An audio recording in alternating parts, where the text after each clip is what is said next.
Subscribe करें और bell दबाएं ताकि कोई खबर रह न जाए।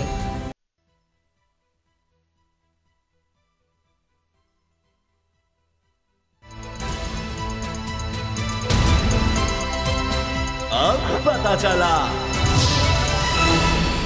बिस्मिल्लाहिर्रहमानिर्रहीम, अस्सलाम वालेकुम। मैं हूं मोहम्मद उसामा गाजी और आप देख रहे हैं अब पता चला। खबर यह है कि तहरीक इंसाफ के बल्ले के निशान पर एक बार फिर खतरात के बादल मंडलाने लगे हैं।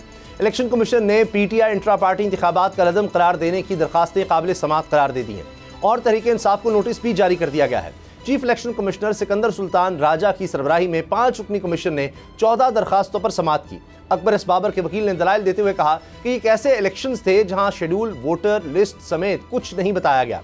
बंद कमरे में एक शख्स को चेयरमैन बना दिया गया, ना कागजात नामजदगी हुई ना स्क्रूटनी और ना ही फाइनल लिस्ट लगी। इस पर एक मेंबर कमीशन ने कहा कि अब अगर कोई इंतखाबी मुकाबले में सामने नहीं आया तो कमीशन क्या कर सकता है।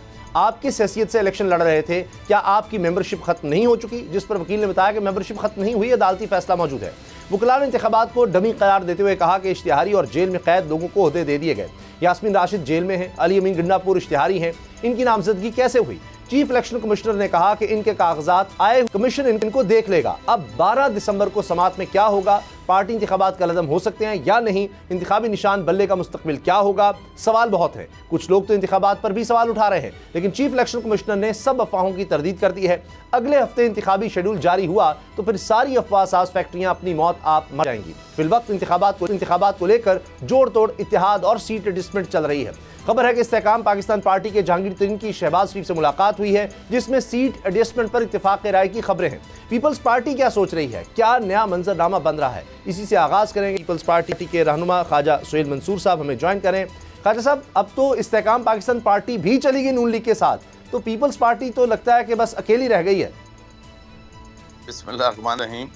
बड़ी खुशी की बात है। उसकी वजह यह है कि सारे हारे हुए पहलवान जो हैं वो जमा हो रहे हैं और अल्हम्दुलिल्लाह ये तासुर जो आ रहा था कि कोई साहब अपने आप को अभी से चौथी बार वज़ीर आज़म समझ रहे थे, उनका ये तासुर शायद कौम में चला गया है कि अब जो सारे पूरे मुल्क का इत्तेहाद बनाकर खौफज़दा हो रहे हैं और वो पीपल्स पार्टी और बिलावल भुट्टो साहब से खौफज़दा हैं। लेकिन मैं इसके साथ ये बात बोलूँगा कि देखें, जब आपका 2018 का इलेक्शन जो है वो गैर जमहूरी तरीके से किसी एक शख्स को लाने के लिए, किसी एक शख्स के फैसले के ऊपर 22 करोड़ आवाम के वोटों के साथ जब आपने खिलवाड़ किया तो उसका आपने नतीजा देख लिया कि आपके मुल्क के अंदर महंगाई की शरह कहाँ चली गई, आपके पास जो ज़र मुबादला के ज़खायर थे कहाँ चले गए, आपके पास जो एक लॉ एंड ऑर्डर की सिचुएशन थी वो कहाँ चली गई। तो मैं ये कहूँगा कि देखें, हमें माजी से सबक ये सीखना चाहिए कि जब ईस्ट पाकिस्तान जीता था और उस वक्त हमने उनको इक़्तिदार नहीं दिया तो अल्लाह ना करे मेरे मुंह में खाक हो, लेकिन इसके बहुत संगीन नताइज निकल सकते हैं।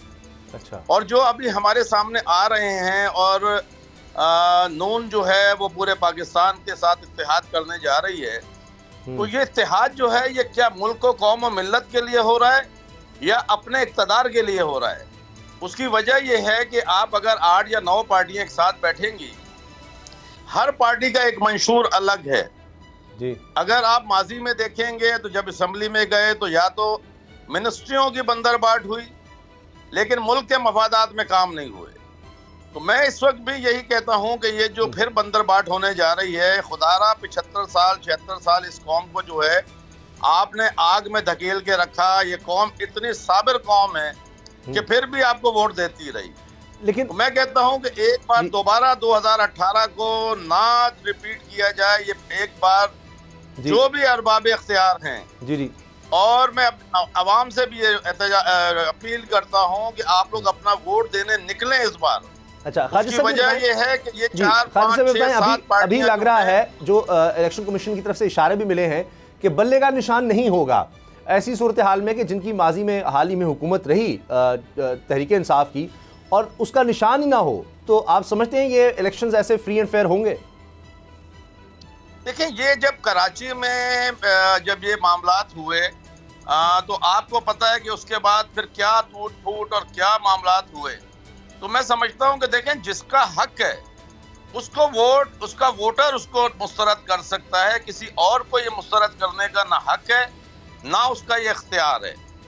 अगर अवाम मुस्तरद कर दे तो ये एक जमहूरी और एक खूबसूरत फैसला होगा, लेकिन अगर ताकत से या किसी जोर पर अगर उनको हटाया गया तो शायद उसके नताइज जो हैं वो खराब होंगे।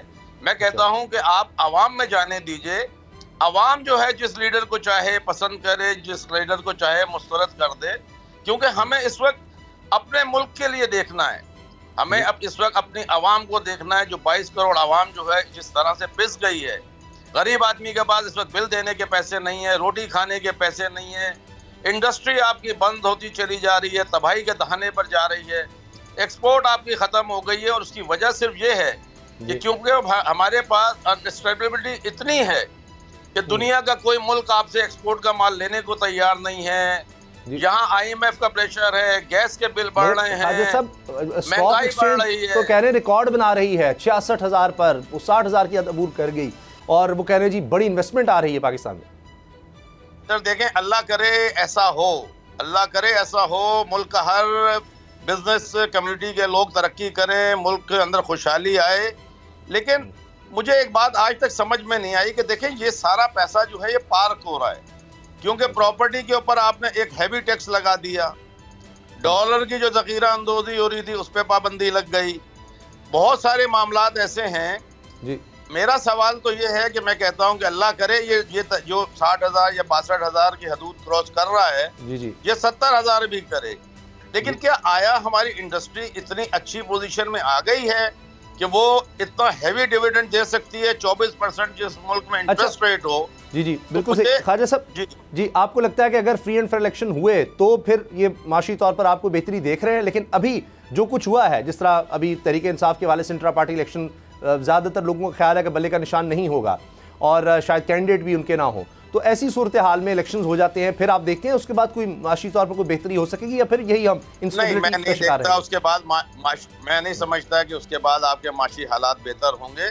देखें, बात यह है कि आपको कोशिश ये करनी चाहिए कि एक अच्छी गवर्नमेंट आए और उसके साथ एक बहुत पावरफुल किस्म की अपोजिशन आए जो मुल्क के लिए कानून साजी करे, मुल्क की भलाई के काम करे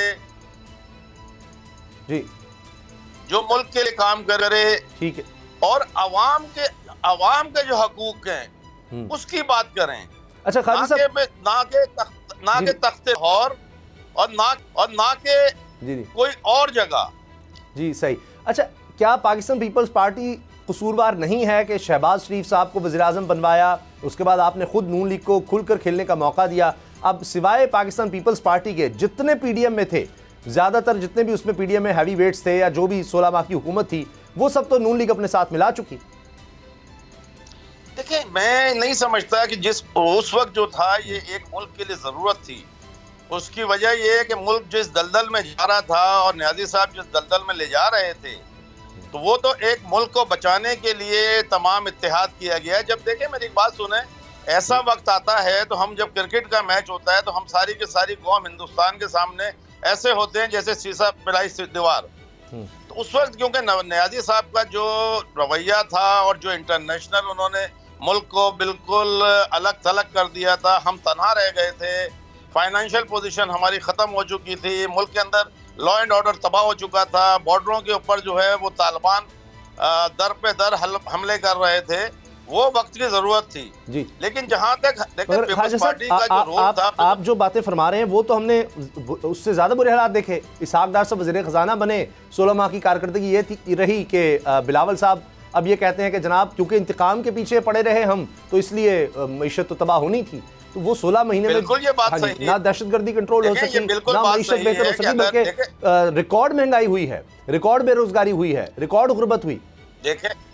देखें ये बिल्कुल बात जायज है कि जो तबाही हुई है शहबाज शरीफ के ज़माने में, और देखें हमारा जो बिलावल भुट्टो साहब का रोल था, क्योंकि हम जब पूरी दुनिया में तन्हा रह गए तो आपको खारजा पॉलिसी उस वक्त सबसे इम्पोर्टेंट थी, और वही खारजा पॉलिसी आज आपके काम आ रही है कि आपके साथ IMF भी बैठ रहा है, आपके साथ वर्ल्ड बैंक भी बैठ रहा है, आपके साथ दुनिया के जो आपके पड़ोसी ममालिक थे जो उनके साथ आपके ताल्लुकात ख़राब हुए थे आज इतने पावरफुल तरीके से आप अफगानिस्तान के गवर्नमेंट को जो है ये बता रहे हैं कि हमारे मुल्क में अपनी जमीन से हमले रुकवा दें, तो ये सिचुएशन तो बिलावल साहब लेकर आए हैं। अच्छा, बाकी देखें मामला जो थे वो तो शहबाज शरीफ या उनकी टीम के पास थे। खालिद साहब ये बताएं, नून लीग तो ये कहती है कि हमारी तरफ लोग इसलिए आ रहे हैं कि वो देखते हैं कि आइंदा गवर्नमेंट किसकी बनने वाली है, इसीलिए MQM, बाप पार्टी, मौलाना फजलुर रहमान साहब, GDA, तमाम जमातें और अब इस्तेहकाम पाकिस्तान पार्टी जो हाल ही में बनी है वो भी आ रही है इस वक्त नून लीग के साथ, क्योंकि उनको पता है कि गवर्नमेंट भी हमारी बननी है तो पीपल्स पार्टी की तो बन ही नहीं सकती। तो क्या पीपल्स पार्टी फिर अपोजिशन में होगी, या जिस तरह हमने PDM में देखा पीपल्स पार्टी ने आखिर में साथ दिया, वो सूरत हाल होगी, या आप अपोजिशन में बैठने के लिए तैयार हैं?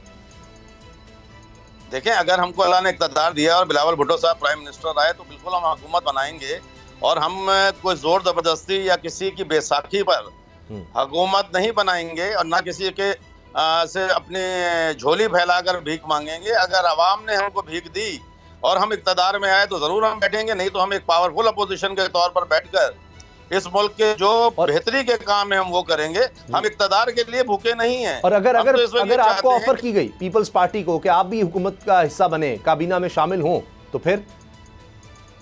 देखिए, सियासत जो है उसके लिए कोई राय हतमी नहीं है। जहां मुल्क के मफादात होंगे, जहां मुल्क की कौम के मफादात होंगे, वहां पीपल्स पार्टी हर कुर्बानी देने से दरेग नहीं करेगी। लेकिन बात यह कि हम असूलों पे नहीं हटेंगे कि हम असूलों पे सौदेबाजी करें कि हमें 4 वजारतें या 2 वजारतें या 10 वजारतें दे दी जाएं और मुल्क के लिए कोई बेहतरी के काम ना हो। हमारी कोशिश ये होगी कि चाहे हम अपोजिशन में हो चाहे गवर्नमेंट में हो, हमें अब जो मुल्क के मफादात के लिए काम करना है। 75 साल 76 साल हमने लड़ाई करके झगड़ा करके सब कुछ देख लिया, लेकिन आखिर पिसी हमारी अवाम। मैं तो अरबाब इख्तियार से एक और मुतालबा करता हूँ कि जिसका वोट रजिस्टर्ड है, अगर वो वोट नहीं डालता तो उसका जो है शनाख्ती कार्ड ब्लॉक कर दिया जाए। जब आप और जगहों पे सारी चीजें कर सकते हैं तो लोग अपने हकूक के लिए जब तक बाहर नहीं आएंगे और आपका 80% 90% वोट नहीं पड़ेगा, जब तक ये नहीं पता चल सकता कि कौन आया सही और कौन नहीं आया, उसमें रिगिंग होगी, उसमें फिर बेईमानी होगी। अच्छा, ये बताएं ख्वाजा साहब कि अब चूँकि जितनी भी बड़ी जमातें हैं, तहरीक इंसाफ का तो एक अलग मसला बना हुआ है, वो अब जब नून लीग के साथ सीटें डिसमिट कर रही हैं तो मैदान आपको नहीं लगता कि बिल्कुल ऐसे है कि एक ही घोड़ा मैदान में दौड़ाया जा रहा है और वो मियां नवाज शरीफ साहब नून लीग हैं और बाकी सबके हाथ पांव बांध दिए गए हैं, तो उनके लिए तो मैदान खुला है कि जहां जैसे उनको सूट करेगा, बलूचिस्तान में भी सीटें डिसमिट हो जाएगी, खैबर पख्तूनख्वा में भी मौलाना साहब के साथ हो जाएगी, दीगर जमातों के साथ, हत्ता कि काफ लीग तक के साथ। तो उनके लिए तो बड़ा इस वक्त शायद तारीख में ऐसा किसी पार्टी के लिए कम किया गया हो कि जितनी भी पार्टीज हों पहले से सीटें डिसमिट करके एक पार्टी के साथ जा रही हों। देखिए, बात यह है कि कभी भी आंधी आ सकती है, तूफान आ सकता है, जलजला आ सकता है। इसके लिए हम कुछ भी नहीं कह सकते, क्योंकि हमारे मुल्क के अंदर बहुत सी बार ये हुआ कि हमें ऐवान की सीढ़ी पर चढ़ा दिया गया और नीचे से सीढ़ी ले के चले गए। तो इसलिए मैं नहीं समझता कि नवाज शरीफ साहब जिस घुमंड में हैं या जिस सोच में हैं और तमाम पार्टी जो उनके साथ जा रही हैं, ये तो अभी फैसला होगा जब सीट एडजस्टमेंट की बात आएगी कि बल्दिया से जो है वो मुस्तफ़ा कमाल लड़ेंगे या मरियम नवाज लड़ेंगी या शहबाज शरीफ लड़ेंगे। ये तो अभी तक मीठी गोली हप हो रही है, लेकिन अभी फैसले का वक्त नहीं आया। फैसले का वक्त तब आएगा जब इलेक्शन कमीशन अपना शेड्यूल अनाउंस करेगी और उस वक्त नॉमिनेशन की बारी आएगी जी। तो उस वक्त देखें कि इत्तेहाद कहाँ खड़ा होता है। अगर मौलाना फजलुर रहमान को कहा जाए कि DI खान से आप ना लड़ें और मौलाना फजलुर कहें कि मैंने DI खान से लड़ना है, तो ये तो अभी बहुत कबलस वक्त बातें हो रही हैं। अभी तो हम ये देख रहे हैं कि इंशाअल्लाह ताला इलेक्शन 8 फरवरी को हो रहे हैं जी, और उसके बाद ही फैसला होगा कि आया कौन इक़्तिदार की मंडप पर बैठता है और कौन जो है जी वो खुशफहमी में रहता है। सही। अभी तो नून लीग के अंदर ही लड़ाइयों की भी खबर है। आपकी बात दुरुस्त है कि अभी सिर्फ ये बात है कि सीट एडजस्टमेंट होगी, किस किस सीट पर होगी, कितनी सीटों पर होगी, ये अभी फैसला नहीं हुआ। नून लीग को भी एतराज़ हो गया है अब हल्का बंदियों पर, और ख्वाजा साद रफ़ीक साहब सीनियर रहनुमा मुस्लिम लीग नून के, वो कह रहे हैं कि जी हम अब हाई कोर्ट जाएंगे चूँकि इलेक्शन कमीशन ने हमारी बात नहीं सुनी। तो ये तो ऐसे लग रहा है कि कोई भी जमात ऐसी नहीं रह गई जिसको हल्का बंदियों पर एतराज़ ना हो। ख्वाजा साहब देखें, हमसे ज़्यादा किसी को एतराज़ात नहीं हैं, जिस तरह सिंध में हल्का बंदियां की गई हैं, सारी चीजें वो की गई हैं, लेकिन हम इलेक्शन की तैयारी कर रहे हैं। हम कहते हैं कि 8 फरवरी से आगे इलेक्शन नहीं जाना चाहिए जी। हल्का बंदियों के ऊपर हमारे बहुत ज्यादा इख्तलाफात हैं, जो हमारी पीपल्स पार्टी ने बहुत जगह के ऊपर पटिशंस भी डाली हैं, सारी चीजें की हैं, लेकिन इलेक्शन के पोस्टपोन की बात हमने कभी नहीं की। वो भी देखिए जो भी हालात बिल्कुल ठीक है। खालिद साहब कहिएगा जी, हमें ज्वाइन किया है मुस्लिम लीग नून के रहनुमा सेनेटर गौस अहमद न्याजी ने। सेनेटर साहब, अभी जिस तरह ये बात हो रही थी, एतराज़ की, ख्वाजा साद रफ़ीक ने एतराज़ कर दिया है, तो ये मुश्किल नहीं हो जाएगा कि हाई कोर्ट भी चले जाएंगे हल्का बंदियों पर और कहें कि जी इलेक्शंस भी टाइम पर हो जाएं? इसमें कोई मुश्किल तो नहीं होगी? देखिए जी, माजी में 2018 में जो इलेक्शन हुए थे, उस वक्त भी इस तरह मरदमशुमारी नहीं हुई थी, नई हल्का बंदियाँ हुई थी, तो लोग हाई कोर्ट गए थे और फिर हफ्ते के अंदर उन्होंने फैसले कर दिए थे कि किसको कहाँ लड़ना है, और हल्की जिनकी गुंजाइश थी तो उसकी करेक्शन हो गई थी। तो ये एक हमारा को मकसद ये नहीं कि इलेक्शन लेट हो, हम तो चाहते हैं कि इलेक्शन वक्त पे हो जी। लेकिन बड़ी अजीब बात है कि पूरे इलेक्शन कमीशन ने जितनी अपीलें की थी पूरे पाकिस्तान से जी, मेरे ख्याल में किसी की भी एक्सेप्ट नहीं हुई, तो ये बड़ी एक अनहोनी चीज़ थी। और फिर इसलिए कुछ जो हमारे एमएनए, जो साबिक एमएनए एमपीएस थे, पार्लियामेंटेरियन थे, वो कोर्ट में गए। अब देखो कोर्ट से क्या मिलता है, लेकिन कोर्ट को ये नहीं कि अनड्यू कोई महीना 2 लंबा कर देगा। वो 18 में यही था कि 1 हफ्ते के अंदर रोजाना की बेस पे समाप्त करके उन्होंने फैसले कर दिए थे। तो ये कोई इतना मुश्किल नहीं, अभी तो इलेक्शन शेड्यूल भी अनाउंस नहीं हुआ। तो अगर आजकल में पीले 2-3 दिन में हो जाती हैं तो उसके फैसले जल्दी हो जाएंगे और इलेक्शन वक्त पे होने का बिल्कुल अमकान है। हफ्ता आगे पीछे अगर हो भी जाए तो कोई हर्ज नहीं है, लेकिन सुप्रीम कोर्ट और सदर की भी मशावरत थी और इलेक्शन कमीशन की, बड़ा मुश्किल होगा इलेक्शन को आगे ले जाना। ठीक, और सब एक वक्त था जी, मुस्लिम लीग नून तो खुद 2 तिहाई अक्सरियत ले गई अकेली, लेकिन अब सबके साथ मेरा ख्याल है तारीख में ऐसा नहीं हुआ कि कोई पार्टी नहीं ऐसी छोड़ी जा रही जिसके साथ सीटें डिस्प्यूट ना की जाए। यानी कुछ जगहों पर नून लीग अपने लोग बिठाएगी कि जी आपको हम सपोर्ट करेंगे। अब आईपीपी के साथ भी बातचीत चल रही है और उनके साथ भी लग रहा है कि फैसला हो गया। फजलुर रहमान साहब के साथ हो चुका, काफली के साथ हो गया, एमक्यूएम के साथ हो गया। तो इससे आपका ख्याल नहीं कि बहुत से जो आपके कारकुन हैं या जो उम्मीदवार थे वो तो पीछे हो जाएंगे, बहुत से हल्कों में उनको सपोर्ट करना पड़ेगा किसी और जमात को? देखिए जी, हमारा इत्तेहाद उनसे कुछ सीटें ज़रूर, हमारी कुछ सीटें मुतासर होंगी, लेकिन आप देखें ना, फजलुर रहमान साहब तो कितनी सीटें पंजाब में पहले ले जाते हैं, तो चंद सीटें आप काफ लीग है, काफ लीग की कितनी सीटें हैं, तो 3-4 सीटें हैं, ठीक है ना। तो 3-4 सीट पे अगर एक आधा एमपी उनका एडजस्ट होता है तो मेरे ख्याल में कोई ऐसा मसला नहीं है। वो तो सर 8 सीट्स का कह रहे हैं, इसी तरह आईपीपी भी अगर 10-15 का कहती है शायद, उनकी डिमांड तो वो 30 से शुरू करेंगे, तो फिर बाकी का बचेगा। नहीं, अब देखो ना, पंजाब में तकरीबन हाल में 149 से 50 सीटें हैं जहाँ इलेक्शन होगा, और जो सूबाई असम्बली की 297 सीटें हैं जी। तो उसमें ये भी हो सकता है कि अगर 2 सीटों पे अगर एक सीट मांग रही है तो किसी को हम स्पेशल सीट दे दें, खवातीन की सीट दे दें, तो बहुत से ऑप्शन होते हैं। मकसद यह है कि सबको साथ लेके चलना और एक ऐसी गवर्नमेंट बनाई जाए जिसमें तमाम पार्टी की नुमाइंदगी हो। यहाँ पॉलिसी हमारी यही है, इसलिए हम अपन लचक पैदा करें। जरूर हमें मसाइल होंगे, इसमें कोई शक नहीं है जी। तो उसमें हम कुछ लोगों को स्पेशल सीट दे देंगे उसकी जगह जहाँ हमारे अरकान ना माने। 12 एक पार्टी का भी इस पे फैसला होगा कि कैसे एडजस्ट करना है, और जो लोग नाराज हैं उनको कैसे, जो नाराज होंगे उनको कैसे। अब तो मीर साहब खुद है ना पाकिस्तान में, तो मीर साहब के आके ना, और जो भी हो तो वो लोग के मीर साहब की बात मान लेते हैं, मीर साहब जो फिर वादा करते हैं पूरे ही करते हैं। तो मेरे ख्याल में अभी हमें थोड़ा करना चाहिए। गौस साहब, पीपल्स पार्टी के रहनुमा ख्वाजा सुहेल भी हमारे साथ है। ख्वाजा साहब, पीपल्स पार्टी को भी चाहिए कि नून लीग के साथ अगर 16 महीने चल सकते हैं तो अब क्यों नहीं, उस पर सोचा तो जा सकता है। सारे तो चले गए, तो आप भी फिर इस तरह की एक नेशनल गवर्नमेंट बन जाए दोबारा से। सर, फिर बेहतर ये है कि जमहूरियत को ख़त्म करके आमराना सिस्टम ले आया जाए या बादशाहत का सिस्टम ले आया जाए। असम्बलियाँ, किसी भी दुनिया में ऐसी असम्बलियाँ नहीं होती जहाँ पे अपोजिशन ना हो। अगर आप सबको मिला रहे हैं तो मुझे एक बात बताइए कि आपने कोई लॉन्ग टर्म पॉलिसी बनाई है 5 साल के लिए? आपने कोई इक़्तिसादी पॉलिसी बनाई है? आपने कोई फॉरेन अफेयर्स की पॉलिसी बनाई है? आप किस एजेंडे के ऊपर सब एक जगह पे जा रहे हैं, जबकि सबका मंशूर अलग है। हम कहते हैं रोटी कपड़ा और मकान, आप कहते हैं खुशहाल पाकिस्तान। फजलुर रहमान साहब का कोई और नारा है, तरीन साहब का कोई और नारा है।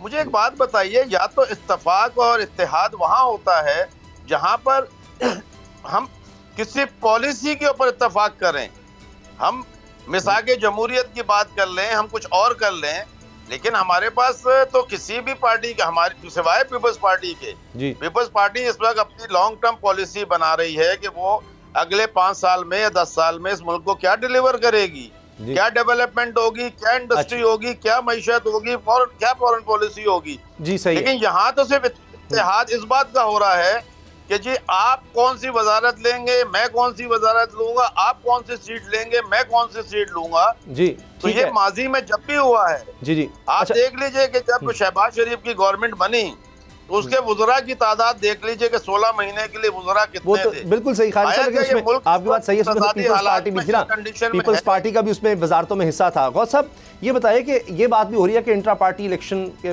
बाद जो अभी रिमार्क्स सामने आ रहे हैं इलेक्शन कमीशन के इजलास में, उसमें लग रहा है कि 12 दिसंबर को कलअदम करार दे दिया जाएगा इंट्रा पार्टी इलेक्शंस को और उसके बाद बल्ले का निशान नहीं होगा।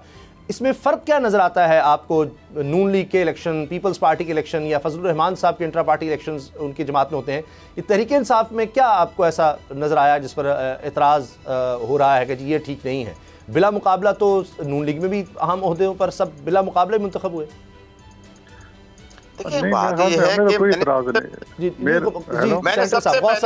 खालिद साहब मैं आपकी तरफ आता हूँ, ये गौस साहब को जवाब देने दीजिए। जी गौस साहब। जी तो इसमें देखो, हम तो जमहूरी लोग हैं ना जी, हम तो बिल्कुल इस बात को अच्छा नहीं समझते कि पीटीआई आउट हो, ज़ाहिर है बल्ले का निशान नहीं, कोई तो कोई और निशान पे लड़ लेंगे, ठीक है ना। वो तो मेरे ख्याल में अगर कोई बहुत बड़ी वायलेशन नहीं हुई है तो जो उन्होंने इलेक्शन करें उसको एक्सेप्ट करना चाहिए।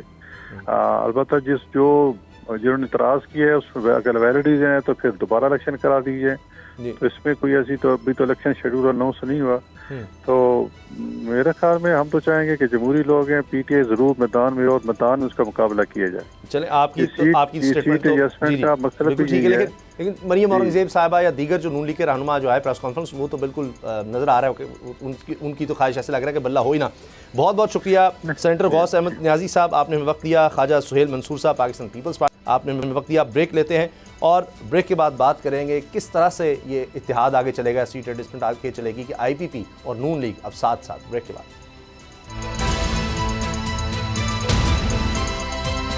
अब पता चला। एक के बाद एक पार्टी की सीट एडजस्टमेंट होती चली जा रही है मुस्लिम लीग नून से, और अब इस्तेहकाम पाकिस्तान पार्टी के हवाले से भी खबर आई है। फयाजुल हसन चौहान साहब हमारे साथ हैं, इस्तेहकाम पाकिस्तान पार्टी के रहनुमा। फयाजुल हसन चौहान साहब, कहाँ तक बात पहुंची है? अभी इनिशियल है मुलाकात या ये अब इन प्रिंसिपल फैसला हो गया है कि नून लीग के साथ सीट एडजस्टमेंट की जाएगी? बिस्मिल्लाहिर्रहमानिर्रहीम। देखिए, लीडरशिप इसके ऊपर फैसला करेगी और हमारी तरफ से किसी किस्म की कोई कदखल नहीं है, कोई पाबंदी नहीं है, कोई ना मानू की रट है, ना कोई नरगसियत का जनाब कोई एटीट्यूड और बिहेवियर है। हम इलेक्शन से पहले भी और इलेक्शन के बाद भी पाकिस्तान के मफाद, रियासत के मफाद, मुल्क के मफाद और आवाम के मफाद के लिए हर पॉलिटिकल पार्टी और हर पॉलिटिकल ग्रुप के साथ बैठने को तैयार है, कोऑर्डिनेशन करने को तैयार। पाकिस्तान पीपल्स पार्टी से भी देखिए, पाकिस्तान पीपल्स पार्टी अगर हमारी टर्म्स एंड कंडीशन पे, अपनी टर्म्स एंड कंडीशन होती है ना उसामा साहब, पॉलिटिक्स अगर वो हमारी टर्म्स एंड कंडीशन के ऊपर आएगी और वो फ्लेक्सिबल फील कर किसी पे, तो उनसे भी इत्तेहाद हो सकता है, उनसे भी कोऑर्डिनेशन हो सकती है, उनसे भी सीट एडजस्टमेंट हो सकती है, इलेक्शन से पहले भी इलेक्शन के बाद में। लेकिन अभी हमें कोई ऐसा फील नहीं हो रहा। कराची की सतह पे सपोज, मैं एक एग्जांपल दे रहा हूँ, कराची की सतह पे हमारे महमूद मौलवी साहब अगर सपोज समझते हैं कि यार हमारी कोई एडजस्टमेंट लोकल लेवल पे पीपल्स पार्टी से हो सकती है, या एमक्यूएम से हो सकती है, या जीडीए से हो सकती है, तो ये वो अपना मशवरा करके पार्टी की लीडरशिप के साथ कर सकते हैं। लेकिन ये तो मौका और मुनासिबत की बात है ना, रिक्वायरमेंट की बात है। तो ये नून लीग के साथ अगर इत्तेहाद है तो उसमें क्या चीज़ें तय होंगी आपकी नज़र जो है ना, कि आपकी टर्म्स एंड कंडीशंस, तो इस्तेहकाम पाकिस्तान पार्टी की क्या टर्म्स एंड कंडीशंस हैं जिन पर वो किसी भी जमात के साथ जाएगी? देखिए, इलेक्शन से पहले जो टर्म्स एंड कंडीशंस होती हैं वो सीट्स होती हैं, ठीक है। और कुछ मैनिफेस्टो होता है कि अगर कोई स्पेसिफिक मैनिफेस्टो या स्पेसिफिक कोई अपना एजेंडा या अपना जो मोटो, अगर उसको मनवाने के लिए आप किसी दूसरी पॉलिटिकल पार्टी के साथ जनाब डिमांड करते हैं कि आप अगर हमारे साथ इस 3, 4, 5, 6 इश्यूज पे या मैनिफेस्टो पे या चार्टर ऑफ डिमांड पे बैठते हैं तो हम आपके साथ सीट एडजस्टमेंट या इत्तेहाद करने को तैयार है। इलेक्शन के बाद जब आपकी सीट्स अपनी अपनी सीट्स होती हैं, किसी की ज्यादा या किसी की कम, उस वक्त सीट एडजस्टमेंट होती है या कोऑर्डिनेशन होती है कि आपने हुकूमत बनानी है और हुकूमत बनाने में आपने अपना अपना जो वजन होता है उसके मुताबिक चीजें तय करनी होती है कि किसका कितना कैबिनेट के अंदर हिस्सा है, वजारतों में हिस्सा है और ओहदों में हिस्सा है। वो इलेक्शन के बाद इलेक्शन रिजल्ट को देखकर हर पॉलिटिकल पार्टी करती है।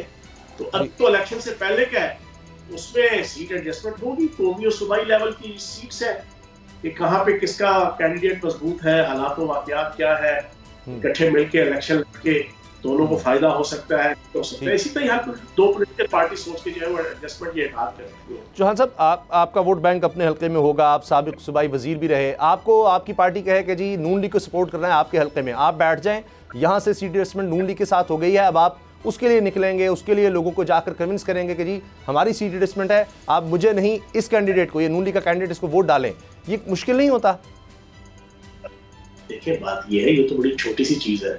हम तो पिछले 1.5 साल जान भी रहे थे कि हम एंटी पाकिस्तान और एंटी रियासत जनाब एक्टिविटीज के अंदर इन्वॉल्व हुए हैं, लेकिन पार्टी डिसिप्लिन की खातिर हम तहरीक इंसाफ में हम जनाब पिछले साल अप्रैल से लेके और 9 मई तक हमने झंडा उठाई रखा।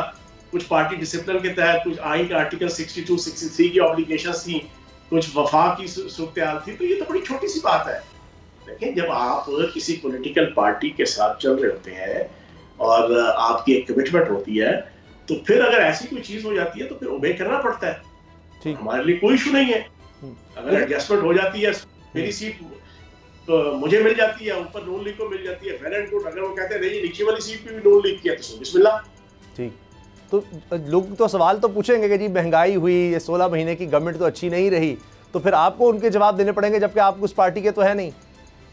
हाँ, बाकी 3.5 साल तो जो है 21 तोपों की सलामी पाकिस्तान की आवाम को मिलती रही है। बाकी 3.5 सालों में तो जनाब लोगों को मुर्गे मुसल्लम जनाब मीनारे पाकिस्तान से और बादशाही मस्जिद के मीनारों से उछल उछल के लोगों के मुंह में गिरते रहे हैं। बाकी 3.5 साल साबिक चेयरमैन तहरीक इंसाफ और साबिक वजीर आजम के दौर के अंदर जनाब खेतों से जनाब सोना उगला करता था। बाकी तो जनाब पहले 3.5 साल तहरीक इंसाफ की हुकूमत में हम जब घरों में जाते थे तो हमें हार पहनाए जाते थे अपने बीवी बच्चों और अपने रिश्तेदारों की तरफ से। 20 और 21 के अंदर उसामा साहब हम अपने घरों में नहीं जा सकते थे, अपने रिश्तेदारों और अपने बहन भाइयों के घरों में नहीं जा सकते थे। लोग इतनी बदवाएं देते थे साबिक चेयरमैन तहरीक इंसाफ को, साबिक वजीर आजम को, हम सारों को और हमारी हुकूमत, तो उसका हिसाब किताब कौन देगा? सर उस हिसाब से तो वो और ज्यादा मुश्किल हो जाएगा, क्योंकि उसके बाद तो 2-3 गुना हो गई महंगाई। और इस वक्त पाकिस्तान की तामीर, तरक्की और पाकिस्तान के सर्वाइवल का इशू है, और पाकिस्तान को एक फितना के जरिए से जिस अंदाज से डिस्टेबलाइज किया गया है पिछले 1.5 सालों में, इस वक्त उसकी जंग है पाकिस्तान के सर्वाइवल की, पाकिस्तान की बका की। आप इस वक्त वक्ती तौर पे कहें ना महंगाई महंगाई महंगाई, तो मैं जाती तौर पे आप पूरा 1 घंटे का प्रोग्राम मेरे से 32-35 मिनट क्या कर लें, मैं आपको बता दूंगा कि महंगाई के जिम्मेदार जो है वो होली सोली साबिक चेयरमैन तहरीक इंसाफ, हमारी हुकूमत जो 3.5 साल की थी, और ये जो 1.5 साल तहरीक फसाद फिल अर्ज चली, इसी की वजह से IMF और जनाब बाकी सारे टूल्स को इस्तेमाल करके और दिवालिया की रट लगा के पाकिस्तान को महंगाई की दलदल में जाना पिछले 16 महीनों में वो धकेला गया। आवाम को महंगाई, रुसवाई और जगहसाई और सियासी और माशी बेहयाई के चुंगल में डाला गया। उसमें 100% कसूरवार, यानी आप समझ रहे हैं कि तहरीके इंसाफ के बानी से मियां नवाज शरीफ साहब बहुत बेहतर, शहबाज शरीफ साहब, मरीम नवाज, इसहाक डार, उन्होंने बहुत बेहतर ये ऑप्शन है और बहुत अच्छा उन्होंने मुल्क को संभाला। नहीं, आप बताएं ना, 80% आपने कर्जे ले लिए 3.5 सालों में उसामा भाई। चलो पब्लिक के हवाले से, पब्लिक बेचारी जनाब उनको अपने पेट पूजा की और अपने उसकी चीजों की पड़ी होती है। हमने अगर इकोनॉमिक्स पढ़ी है तो वो हमने कोई खुले लाइन में डालने के लिए तो नहीं पढ़ी ना। अगर FSC के अंदर, BSc के अंदर और MSc के अंदर उसकी कुछ सूझबूझ के लिए होती है ना। आप माशाल्लाह एंकर है, आपकी इत्तला के लिए आज जिस शौकत तरीन साहब ने सियासत और PTI और सेनेट की सीट छोड़ने का ऐलान किया है, उनकी अपनी प्रेस कॉन्फ्रेंस है, उमर अयूब साहब के साथ बैठ के आज से कोई 10 महीने पहले की, कि हमने अपने 3.5 सालों में टोटल पाकिस्तान के ऊपर जो कर्जा है उसका 80% कर्जा हमने 3.5 सालों में लिया है। और खुदा के बंदो मुल्क तबाह कर दिया, मुल्क दिवालिया कर दिया। आप कहते हैं कि चौहान साहब आप दुरुस्त कह रहे हैं, और उतना ही 16 महीने में ले लिया गया, शायद उससे ज्यादा ही, 3.5 साल की निस्बत। किसी बंदे को आप हीरोइन का और नशे का आदी कर देते हैं तो उसका जिंदा रखने के लिए फिर उसको नशा देना पड़ता है। उसामा भाई, फिर तो सर आप सपोर्ट करेंगे इलेक्शन कमीशन अगर बल्ले का निशान ले लेता है? 80% कर्जा ले लिया, जी हजारों अरब रुपए का, तो आगे जब आप मुल्क चलाना है और आप IMF के साथ मुआहिदा जान के तोड़ के गए यहूदी लॉबी के एजेंडे के तहत कि आप मुआहिदा तोड़ेंगे, और फिर IMF अपनी उंगली पे नचा के शहबाज शरीफ की हुकूमत को और PDM की हुकूमत को टैक्सेस लगवाएगी और सब्सिडीज खत्म करवाएगी, और फिर 1.5 साल तक IMF कर्ज से किस्त भी नहीं देगी। ये पूरा एजेंडा था। तो फिर दिवालिये के साथ आप रट लगाएंगे, फयाज चौहान से लेके अपने हर तर्जुमान को इस ड्यूटी पे लगाएंगे कि सुबह दोपहर शाम आप कहें कि वो दिवालिया हो गया, दिवालिया हो गया, दिवालिया हो गया। उस दिवालिये की रट की वजह से पाकिस्तान का 100% डॉलर अकाउंट होल्डर, यानी मैं अगर सर सही समझ सका हूं तो फिर सर चौहान साहब 2013 से 2018 वो आइडियल था। इसहाक डार साहब पाकिस्तान की तारीख के बेस्ट वजीर खजाना रहे हैं, फिर 2013 से 18, तो फिर उसी को तो नून लीग कह रही है कि बेहतरीन कारकर्दगी थी। लगे हुए या मक्खन को गड्ढा लगे हुए, मैं आइडियल की भी बात ही नहीं कर रहा, मैं तो भी सिंपल कंपैरिजन की बात कर रहा हूँ। आइडियल तो कोई भी चीज नहीं थी, लेकिन इतनी चीज हमने सीख ली और हमें सीखनी चाहिए कि पाकिस्तान जो इस वक्त इस खुले लाइन पे इकोनॉमिकली, फाइनेंशियली, सोशली, मॉरली लगा हुआ है, उसकी बुनियादी वजह यह है कि 5 साल हुकूमत करने दो। आज अगर यही साबिक चेयरमैन तहरीक इंसाफ को एज अ वजीर आजम ना उतारा जाता तो यकीन जाने आज तहरीक इंसाफ एक वोट लेने के काबिल पाकिस्तान में ना होती। इसी तरीके से आप क्यों नवाज शरीफ साहब आपने उतारा? मैं ये समझ, पाकिस्तान के अंदर 5 साल के लिए हुकूमत जिसको मैंडेट मिले, यानी वहां भी तहरीक इंसाफ ने बहुत बड़ी गलती की। वो पनामा सारा केस, उसमें पीपल्स पार्टी भी खैर शामिल थी, उस वक्त सपोर्ट कर रहे थे उस केस को। वो ना करते तो आज आपके ख्याल से वो बहुत बड़ी गलती थी उस वक्त। वो एंड में डोगलों से मिट्टी झाड़ने के लिए थी। सारे के सारा जनरल फैज साहब का और साकिब नसार साहब का और साबिक चेयरमैन तहरीक इंसाफ का जनरल कमाल था। यानी ये ज्यादती हुई उस वक्त दौर में मियां नवाज शरीफ साहब के साथ, आप समझते हैं? और आप क्यों नहीं, आप मुझे ये बताएं जिस बुनियाद पर आप कहते हैं जनाब के टैक्स, जनाब प्रॉपर्टी की कीमत ऊपर नीचे की, कम ज्यादा की या फला की, मैं दावे से कहता हूं कि चेयरमैन तहरीक इंसाफ समेत पाकिस्तान का हर पॉलिटिशियन, हर शहरी, वो जब FBR की या इनकम टैक्स की रिटर्न जमा कराता है तो वो इस तरह की छोटी मोटी मारामारी तो करता है, लेकिन आप उसके ऊपर किसी का कैरियर जनाब तो आप बात करते हैं। चौहान साहब आपका कहना बड़ा सर्टिफिकेट है मेरा ख्याल है मियां साहब के लिए, और वो खुश होंगे कि असल में अब फयाजुल चौहान साहब ने कह दिया कि उनके साथ ज्यादती और जुल्म हुआ था। आखिरी सवाल चौहान साहब, आपके लिए बड़ी खुशखबरी होगी कि अगर इलेक्शन कमीशन कह देता है, अभी चांस ये नजर आ रहा है कि बल्ले का निशान नहीं होगा तहरीक इंसाफ के पास ये 12 तारीख को, तो आप समझ उसामा भाई वो हो भी तो कोई इशू नहीं है। अच्छा, ये गलतफहमी है, ये सोशल मीडिया और इलेक्ट्रॉनिक मीडिया के अंदर सिलसिला फैजिया के वो जो परवरदा लोग हैं ना, नहीं आपकी सर जाती राय में जानना चाह रहा हूँ, आप समझते हैं हो या ना हो? आपके ख्याल से होना चाहिए या नहीं? ऐसी बात नहीं है, हम पॉलिटिकल वर्कर हैं, हम अल्लाह पाक के करम से अपने मोहल्ले और अपने हल्के और अपने शहरों के अंदर मौजूद हैं। जीत हार अल्लाह के हाथ में है। सही, लेकिन यहाँ चले बहुत शुक्रिया, ठीक है, बहुत बहुत शुक्रिया, ठीक है, शुक्रिया फयाजुल हसन चौहान साहब, इस्तेहकाम पाकिस्तान पार्टी के रहनुमा। वो कहते हैं हम किसी के साथ भी चलने को तैयार हैं, हमारी टर्म्स एंड कंडीशंस पर जो भी आएगा, कोई भी पार्टी हो, चाहे पीपल्स पार्टी चाहे नून लीग, हम उनके साथ चलने को तैयार हैं। खाकान नजीब साहब हमारे मशीयत उन्होंने ज्वाइन किया है। IMF के साथ पाकिस्तान का मुआहिदा फिर आगे बढ़ता हुआ नजर आ रहा है, अगरचे कहा जा रहा है कि इसके बाद एक और प्रोग्राम हमें लेना होगा। खाकान नजीब साहब, कहा जा रहा है जनवरी में अगली किस्त $70 करोड़ की आएगी। अभी ये बात भी हो रही है जिस तरह स्टॉक एक्सचेंज ऊपर जा रही है, रिकॉर्ड पर रिकॉर्ड बना रही है, क्या हम समझे कि मईशत की बहाली का आगाज हो गया है? मैं पिछले 1.5 साल से कह रहा हूँ कि जो मुल्क एक्सटर्नल के चैलेंज में आते हैं, यानी कि बैरूनी अदायगियों के अदम तवाज़न में आते हैं, उनके लिए IMF doctor of the ICU, doctor of the last resort, उसका दामन ना छोड़िए। आपने जब भी छोड़ा तो जो स्टॉक एक्सचेंज भी था वो नियर डिफॉल्ट समझकर पाकिस्तान को मई जून में 40,000 के लेवल पर ट्रेड कर रहा था। IMF का प्रोग्राम बैकबोन है स्टेबिलिटी की, उसका पहला रिव्यू हो जाना और जनवरी में $700 मिलियन आ जाना, उसकी साथ साथ $650 मिलियन ADB का आपको मिला। ये टाइड हैं सब फंड्स। आप इस वक्त भी $7 अरब अपने एक्सटर्नल ज़खायर पे स्टेट बैंक में खड़े हैं। ये कोई कंफर्टेबल पोजीशन नहीं है, पर उन $4 अरब से बहुत बेहतर है जब आप IMF से पहले खड़े हुए थे। इसके अलावा जो थोड़ा सा स्मगलिंग पे आपने संभाला दिया है, जो थोड़ा सा अफगान ट्रांजिट ट्रेड को आपने हाथ लगाया है, जो आपने उसको रेगुलेटरी चीज़ें उसमें की हैं, जो आपने डॉलराइजेशन का प्रोसेस और होर्डिंग को रोकने का काम किया है, इसने सिग्नल किया है कि स्टेट जब अपनी रेट एग्जर्ट करती है तो कुछ चीज़ें बेहतर होती हैं। ये नंबर 2 चीज़ है।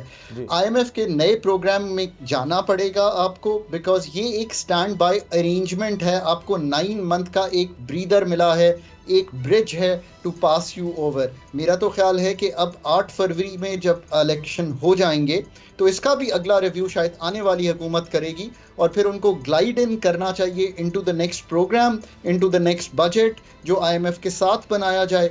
इसका कतई तौर पे ये मतलब नहीं है कि जो आपने इन्वेस्टमेंट का अच्छा काम शुरू किया है SIFC के अंदर ज़रूर ढूंढिए दुनिया से इन्वेस्टमेंट। रेकोडिक की अगर शेयर्स बेचिए तो ज़रूर अच्छी इन्वेस्टमेंट लाइए। प्राइवेटाइजेशन को सिंसियरली चलाइए, इस तरह ना चलाइए कि आप अदारों को तैयार ना कर सकें। अदारे पाकिस्तान में तैयारी मांगते हैं, PIA की क्लीन अप होने वाली है, डिस्कोस को तैयार करना है, उनके जो प्रॉपर्टीज़ हैं उनको क्लियर करना है। Bring a professional team there ताकि वो ये मेहनत तलब काम कर सके। मेरा ख्याल है कि अब भी हम ये शायद रियलाइज़ नहीं कर पा रहे कि ये कितना ज़रूरी है पाकिस्तान के लिए। और फिर आप आने वाली हुकूमत से उम्मीद कीजिए कि वो एक surgery, energy sector, privatisation, FBR, deregulation और पाकिस्तान में डोमेस्टिक इन्वेस्टमेंट बढ़ाने की करे और इंशाल्लाह अगले 5 साल बेहतर होंगे पाकिस्तान के। अच्छा, ये बताइएगा कि ये भी मैंने पढ़ा है कि $13 अरब या उससे कुछ ज़्यादा हमें ज़रूरत के ज़खायर ले जाने होंगे, या IMF ने हमसे कमिटमेंट मांगी है। ये सर कब और किस तरह से हो सकेगा? उसामा, इसको इस तरह समझते हैं कि पाकिस्तान की अगर इंपोर्ट को समझा जाए 4.5 से 5 अरब डॉलर की, तो जो कंफर्टेबल समझा जाता है कि आप के पास ज़र मुबादला के ज़खायर तकरीबन यानी कि 3 माह की इंपोर्ट्स के होने चाहिए। जो अब IMF से तय हुआ है वो ये हुआ है कि तकरीबन 2 माह की इंपोर्ट्स जो 9 से 10 अरब डॉलर के हैं ज़खायर, तब वो जून 2024 तक ले जाने हैं। आपने बहुत कलीदी सवाल पूछा है। ये इस तरह जाएंगे कि हमें फंड्स IMF के आएँ, हमारे मल्टीलैटरल के फंड सारे यानी ADB, AIIB और वर्ल्ड बैंक, हमारे जेनीवा प्लेजेस के जो प्रोजेक्ट लोन्स हैं वो आएँ, जो प्रोग्राम लोन्स हैं वो आएँ, जो हमारी बायलैटरल फ्रेंडली कंट्रीज़ हैं उसके डिपॉजिट रोल ओवर हों और कमर्शियल $3.5 अरब आए। ये आपको $25 अरब तक लेकर जाएगा। कुछ आप एक्सटर्नल पेमेंट्स करेंगे और कुछ रिजर्व्स का बिल्डअप होगा और कुछ करंट अकाउंट को संभाला जाएगा। यही वो टास्क है जो अगले 6 से 8 माह में आपने कंप्लीट करना है, ताकि आप जून 24 को एक कंप्लीटली कंफर्टेबल मैक्रो स्टेबिलिटी जो है उसको तब्दील कर सकें into more sustainable development of Pakistan. ठीक, खाकान साहब ये फरमाइएगा कि सर्कुलर डेट कम करना ये भी IMF की शर्त है, लेकिन वो तो बढ़ता चला जा रहा है और अरबों रुपए के हिसाब से ऐसे लग रहा है जैसे रोज़ाना की बुनियाद पर बढ़ रहा हो। गैस का भी ये मसला है, जबकि गैस की कीमतें बढ़ाई गई, अभी फिर बिजली की कीमत बढ़ाई गई है। ये क्यों नहीं कंट्रोल हो रहा? Osama, go back a few years or the circular debt of the gas sector was 0.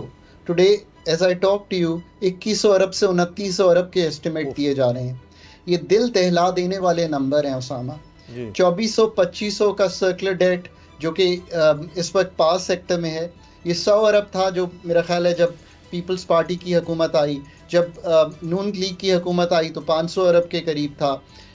उसको क्लियर किया गया क्योंकि मैं उस टीम में था जब हमने क्लियर किया। जब वो छोड़ के गए तो 1100 अरब, PTI छोड़ के गई 2300 अरब, अब 2500 अरब के इर्द गिर्द PDM के दौर में भी और अब भी घूम रहा है। इस साल 600 अरब से 900 अरब का खसारा जो है मुतवक्को है, डिपेंडिंग ऑन क्या क्या मेजर्स लिए जाते हैं। Energy sector of Pakistan is completely unsustainable. IPPs की डेट्स रीस्ट्रक्चरिंग से लेके डिस्कोस की handling over to the private sector, Pakistan की सब्सिडी रिजीम का कंप्लीट रिवैम्प, पाकिस्तान का टैरिफ रिवैम्प, पाकिस्तान की मार्केट क्रिएशन ऑफ एनर्जी, ये बहुत डीपर मसले हैं, पर उसामा इन पे हल भी करना और बात करना बहुत ज़रूरी है। जी, यानी जिस तरफ हम जा रहे हैं अभी सफ़र तवील है और इस पर हमें अभी आगे बहुत कुछ करना है। बहुत बहुत शुक्रिया खाका नजीब साहब, महर मीशत, आपने कुछ ही देर में आप हेडलाइंस देख सकेंगे। प्रोग्राम देखने का शुक्रिया, इजाज़त दीजिए, अल्लाह हाफ़िज़।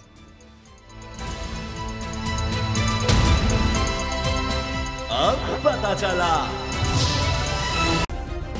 सब्सक्राइब करें और बेल दबाएं ताकि कोई खबर रह न जाए।